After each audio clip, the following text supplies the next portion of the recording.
15 ফেব্রুয়ারি রবিবার শিবরাত্রির দিন যদি আপনারা এই কয়েকটা উপায় করতে পারেন, আপনাদের মনস্কামনা পূর্ণ হবেই হবে। তার সাথে হঠাৎ ধনলাভ বা প্রচুর কিন্তু অর্থপ্রাপ্তি আপনাদের হবে। আপনারা কি করবেন, এই দিন সন্ধেবেলাও করতে পারেন বা একটু রাত করেও কিন্তু করতে পারেন। শিবরাত্রির পুজো কিন্তু রাত্রেই হয়, অনেকে দেখবেন সকাল হলেই জল ঢালতে চলে যায়, সেরকম করবেন না, আপনারা রাত্রের দিকে এই উপায়গুলো করবেন। আপনারা কি করবেন, 21টা নিখুঁত বেলপাতা নিয়ে নেবেন।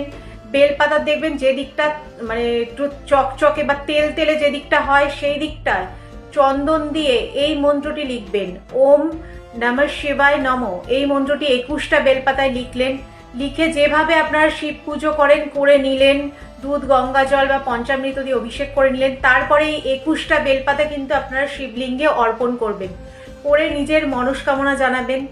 তারপর 108 বার এই মন্ত্রটি পাঠ করবেন, শ্রী শিবায় নমস্তাভ্যাম। এই মন্ত্রটি 108 বার পাঠ করে আপনারা নিজের মনস্কামনা জানান। শিবরাত্রির দিন যদি আপনারা এই উপায়টি করে আপনারা মনস্কামনা জানাতে পারেন বা এই মন্ত্রটি ঠিকঠাকভাবে 108 বার পাঠ করতে পারেন, যারা 108 বার পাঠ করতে পারছেন না তারা 16 বার বা 21 বারও কিন্তু পাঠ করতে পারেন। আপনাদের মনস্কামনা কিন্তু 100% পূর্ণ হবেই হবে। তার সাথে যারা ছেলেরা আছেন তারা নিজেদের ওয়াইফকে এই দিন রূপোর পায়ের গিফট করুন। এতে কি হবে, এতে আপনাদের শুক্র অ্যাক্টিভ হবে, অর্থাৎ প্রচুর কিন্তু ধনলাভ হবে বা হঠাৎ কিন্তু ধনলাভের যোগ কিন্তু তৈরি হবে।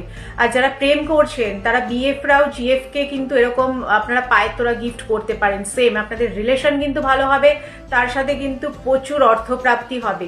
এই কয়েকটা জিনিস যদি আপনারা শিবরাত্রির দিন করতে পারেন, দেখবেন আপনাদের সমস্ত দিক থেকে ভালো হবেই হবে। তার সাথে 2026 কিন্তু খুব ভালো যাবে।